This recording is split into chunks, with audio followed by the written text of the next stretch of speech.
আসসালামু আলাইকুম স্টুডেন্টস। যে তৃতীয় অধ্যায়ে যে শেষ টপিকগুলো বাকি ছিল আমরা সেগুলো আলোচনা করতে চেষ্টা করব। আজকে আমরা ডেকোডার পড়ব। ডেকোডার মানে হচ্ছে এনকোডারের বিপরীত যেটি। এনকোডার মূলত হচ্ছে মানুষের ভাষাকে কম্পিউটারের ভাষায় রূপান্তর করে, আর ডেকোডার হচ্ছে কম্পিউটারের ভাষাকে মানুষের জন্য বোধগম্য করে তোলে। মূল পার্থক্য যেখানে সেটি হচ্ছে এনকোডার বেশি সংখ্যক ইনপুট নিয়ে কম সংখ্যক আউটপুট ফলাফল বের করে। তো ডেকোডার ঠিক তার বিপরীত কাজটি করে, কম সংখ্যক ইনপুট নিয়ে বেশি সংখ্যক আউটপুট প্রদর্শন করে। ধারাবাহিকভাবে আমরা এনকোডার করেছি এবং ডেকোডারেরও একটি সেট করছি, সেটি হচ্ছে 2-4 লাইন ডেকোডার। আজকে আমরা করবো 3-8 লাইন ডেকোডার। আশা করি তোমরা মনোযোগ দিয়ে বুঝবে। সংজ্ঞাটি আমি আবার তোমাদেরকে মনে করিয়ে দিচ্ছি, যেটি হচ্ছে আমরা মনে রাখবো এনকোডার বেশি সংখ্যক ইনপুট নেয় এবং কম আউটপুট দেয়, এবং ডিকোডার হচ্ছে কম ইনপুট দিবে এবং বেশি সংখ্যক আউটপুট দিবে। তো বেশি সংখ্যক সংখ্যাটা কি ছিল? সেটি ছিল 2 পাওয়ার n। এখানে n সংখ্যক ইনপুট ডিকোডার গ্রহণ করবে ইনপুট হিসেবে এবং আউটপুট হিসেবে 2 পাওয়ার n সংখ্যক আউটপুট প্রদর্শন করবে।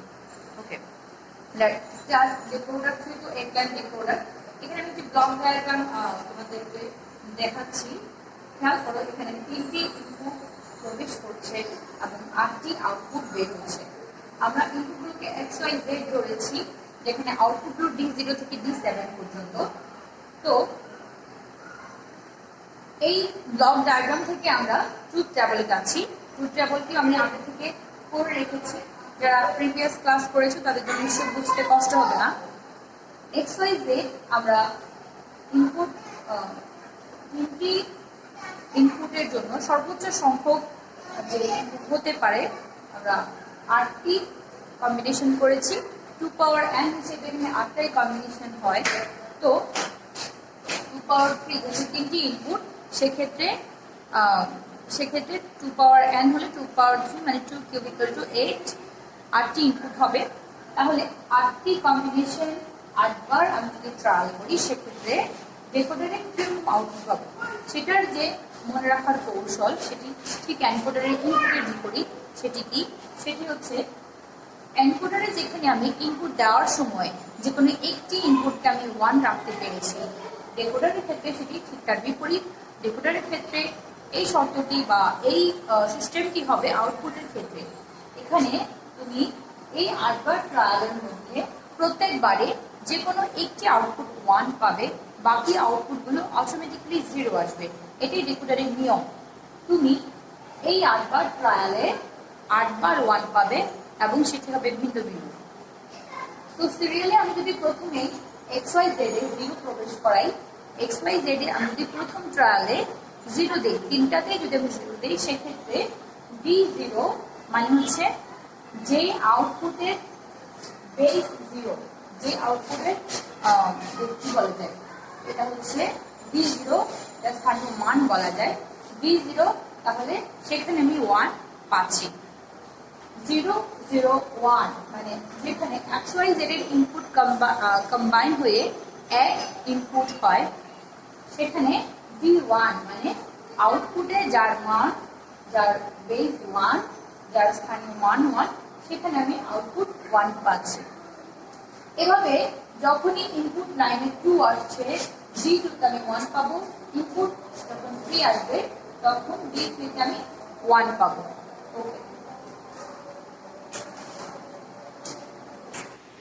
ওকে, তাহলে এখন আমরা সেই হিসেবে আউটপুট কি হয় সেটা দেখব। যখন আমার XYZ এর মান 0 1 1, বাইনারি 1 হলে তার ইকুইভ্যালেন্ট ডেসিমাল ভ্যালু হয় 3, তাহলে D3 বরাবর আমার সেখানে 1 আসছে। এবং যখন 1 0 0 মানে 4 হচ্ছে, তখন D4 বরাবর এই লাইন, যে 1 0 0 যে লাইনে এসেছে সেই রো বরাবর D4 এ আমি 1 পাচ্ছি।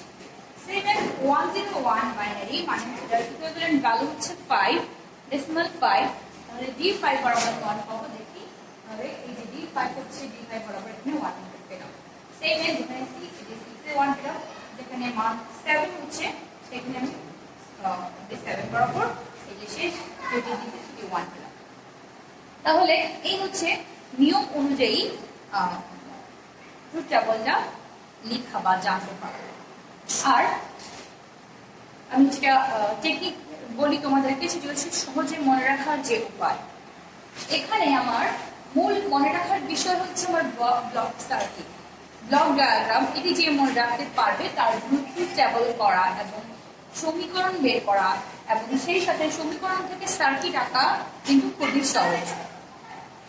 তবে একটা কথা বলে রাখি, যেটা হচ্ছে এই পুরো বিষয়টি, এখানে যে 3-4টি আইটেম রয়েছে, এগুলো তুমি নিজের হাতে প্র্যাকটিস না করা পর্যন্ত কখনোই তুমি আয়ত্ত করতে পারবে না। তোমাকে অবশ্যই নিজের হাতে প্র্যাকটিস করতে হবে এবং না দেখে। তাহলে ব্লক সার্কিট আমি মনে রাখবো, আমার টপিক হচ্ছে 3 to 8 লাইন ডিকোডার, যেখানে 3টি ইনপুট থাকবে এবং 8টি আউটপুট থাকবে। তাহলে সেক্ষেত্রে আমার 3টি ইনপুটের জন্য XYZ 3টি কলাম হবে, D0 থেকে D7 পর্যন্ত 8টি কলাম হবে। তাহলে 8 এবং 3 মোট 11টি কলাম হবে। 3টি ইনপুট লাইনের জন্য 2 পাওয়ার n সংখ্যক কম্বিনেশন হবে, যেটা হচ্ছে 0 থেকে 7 পর্যন্ত। আমরা ডেসিমাল বাইনারি সংখ্যা পদ্ধতি যেদিন শুরু করেছিলাম, সেই ডেসিমাল, অক্টাল, বাইনারি, হেক্সাডেসিমাল সংখ্যাগুলো কিভাবে সহজে আয়ত্ত করা যায় সেটি শিখিয়েছিলাম, সেটি আমরা পড়েছিলাম। সেখান থেকে আমরা অক্টাল সংখ্যা 0 থেকে 7 পর্যন্ত সিরিয়াল এখানে বসিয়ে দেব। যদিও এটি নিয়মের বাইরের একটি টেকনিক, আমি তোমাদেরকে মনে রাখার জন্য বলছি। এবং আউটপুটের ক্ষেত্রে সেম এস এনকোডারের টেকনিক, ডায়াগোনালি আমি 1 গুলো বসিয়ে দেব। ডায়াগোনালি আমি বললাম কর্ণ বরাবর, ওকে। ডায়াগোনালি আমি যদি 1 গুলো বসিয়ে দিই এবং এপাশে যে খালি ঘরগুলো সেগুলো 0 দিয়ে ফিল আপ করবো এবং ওপাশের ঘরগুলো 0 দিয়ে ফিল আপ করবো, সেক্ষেত্রে আমার ট্রুথ টেবলটি কমপ্লিট হয়ে যাবে। ওকে, তাহলে আমি দুটো উপায় বললাম ট্রুথ টেবলটা সহজে মনে রাখার জন্য। প্রথমটি ছিল নিয়ম মাফিক, মানে বইয়ের কৌশল। পরেরটি ছিল আমার কৌশল, যেভাবে সহজে মনে রাখা যায়। ওকে, এখন আমরা আসবো আউটপুট সমীকরণে। যদি এটি ব্লক ডায়াগ্রাম হয়ে থাকে, এটি যদি ট্রুথ টেবল হয়ে থাকে, তার মানে এই ব্লক ডায়াগ্রামের ভিতরে কিন্তু আমার সার্কিট রয়েছে। সেই সার্কিটটি কিভাবে কাজ করবে, এই ট্রুথ টেবলকে মেনে কাজ করবে। এই ট্রুথ টেবলটি হচ্ছে মানে প্রুফ, একটি রেজাল্ট। আমরা এখন সার্কিট দেখতে যাচ্ছি, যেটি হচ্ছে এই ডিকোডারের ভেতরের সার্কিট। আমরা সমীকরণে একটু খেয়াল করি, তার আগে সার্কিট দেখা আগে, কারণ সমীকরণ অনুযায়ী কিন্তু সার্কিট আমরা আঁকতে পারবো। মানে ট্রুথ টেবলের পরপরই তুমি যদি সমীকরণটা লিখে ফেলো, তোমার জন্য সার্কিট আঁকাটা খুবই সহজ হয়ে যাবে। এখানে যেহেতু 8টি আউটপুট রয়েছে, আমি 8টি আউটপুটের নাম লিখে ফেললাম। এবং তোমরা যারা এতক্ষণ খেয়াল করেছো, আমি এখানে প্রত্যেকবারেই কিন্তু XYZ রেখেছি। এটি ডিকোডারের বৈশিষ্ট্য, যে বা বিশেষত্ব বলা যেতে পারে, যে প্রতিটি আউটপুটের জন্য প্রতিটি ইনপুট দায়ী। প্রতিটি আউটপুটের জন্য প্রতিটি ইনপুটই গুরুত্বপূর্ণ। তার মানে D0 রেজাল্টের জন্য XYZ 3টি ভ্যালুই ইম্পর্টেন্ট।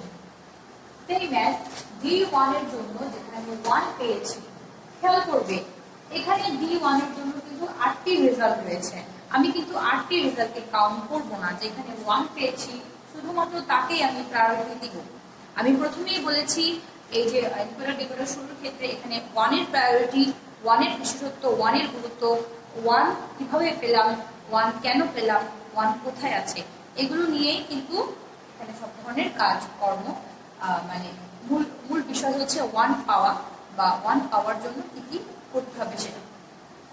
তাহলে D0 8টি রেজাল্ট, যেখানে 1 রয়েছে, আমি সেই বরাবর ইনপুটগুলোকে আমি প্রায়োরিটি দিব।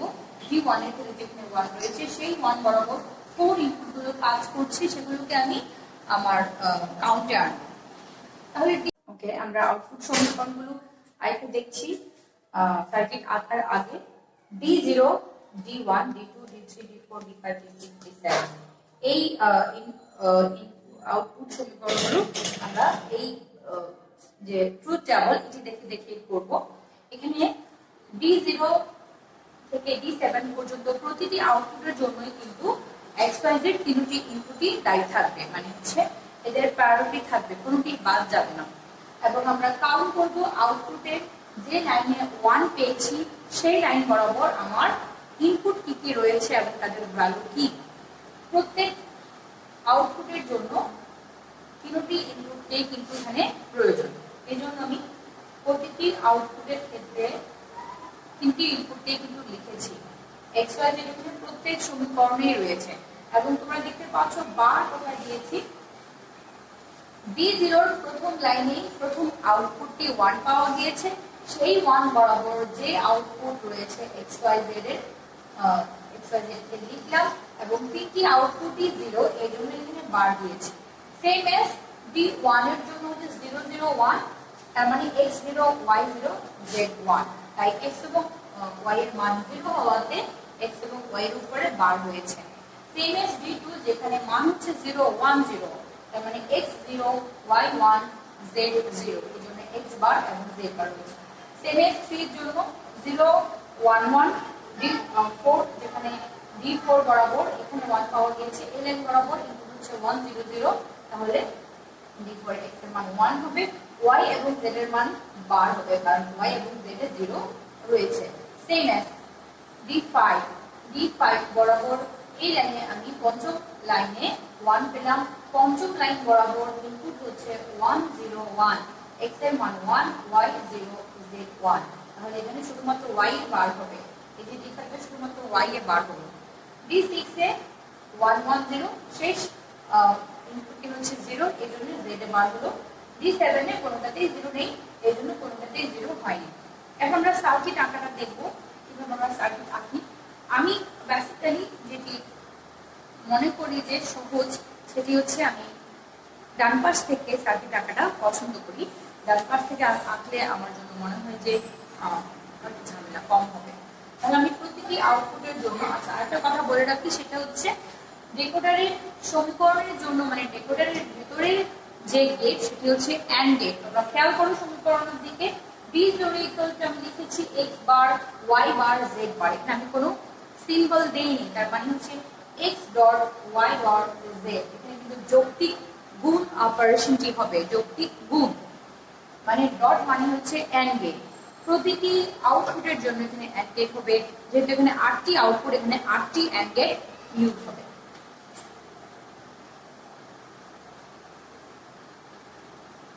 B0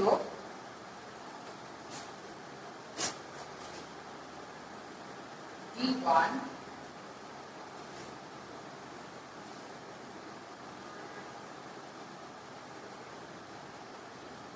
B2 B3 B4 B5 B6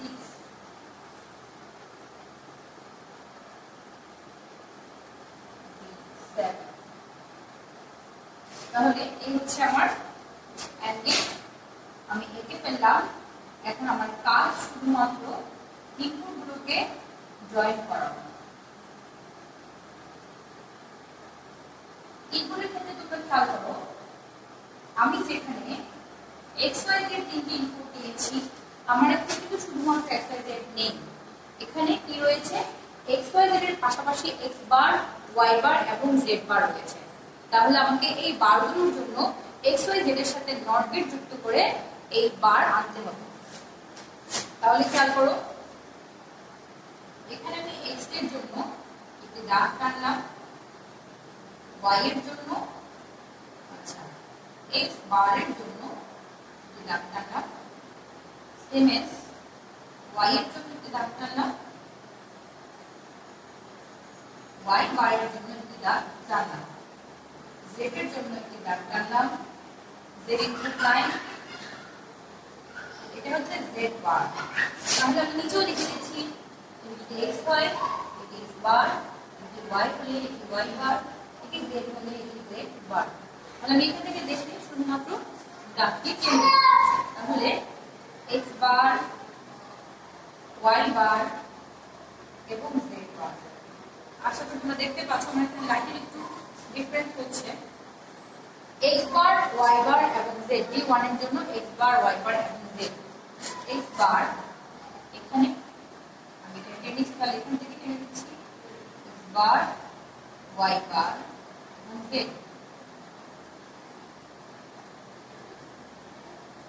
হচ্ছে x bar Y Z bar. তাহলে এটাকে যদি এক্স বার আমি এখান থেকে দিতে পারি, এক্স বার ওয়াই এখান থেকে দিব, সরাসরি এখান থেকে দেওয়া যাবে বার ওয়াই, দেন জেড বার এখানে নিচে নেমেছে, এখান থেকে জেড বার দিয়ে দিলাম। সেম এস d3 হচ্ছে এক্স বার ওয়াই জেড। তাহলে আমাকে শুধু এক্স বারটা টানতে হবে, এক্স বার এখানে নেমেছে তাই এক্স বার এখান থেকে দিয়ে দিলাম, দেন ওয়াই এবং জেড, এই ওয়াই এখান থেকে দিচ্ছি সরাসরি, জেড এখান থেকে দিচ্ছি সরাসরি।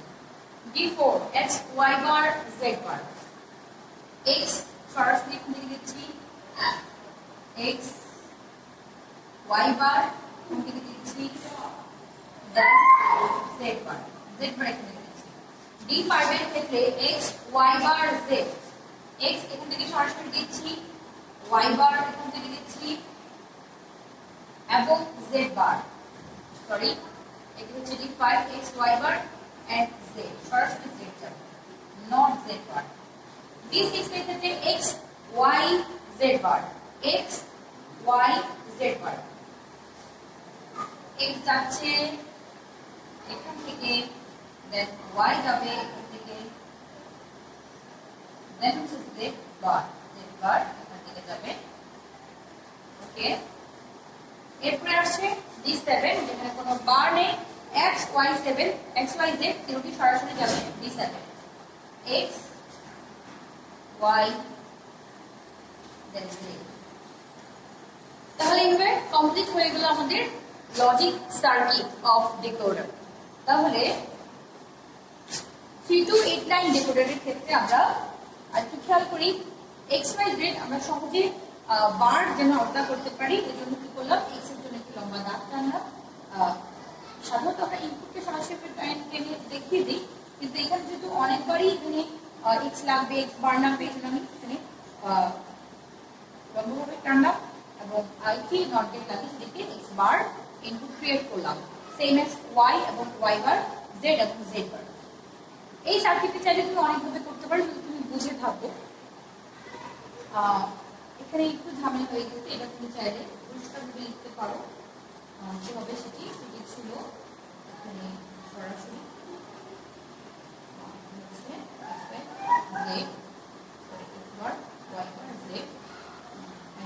ছিল বার এখান থেকে গিয়েছে, ওয়াই বার এখান থেকে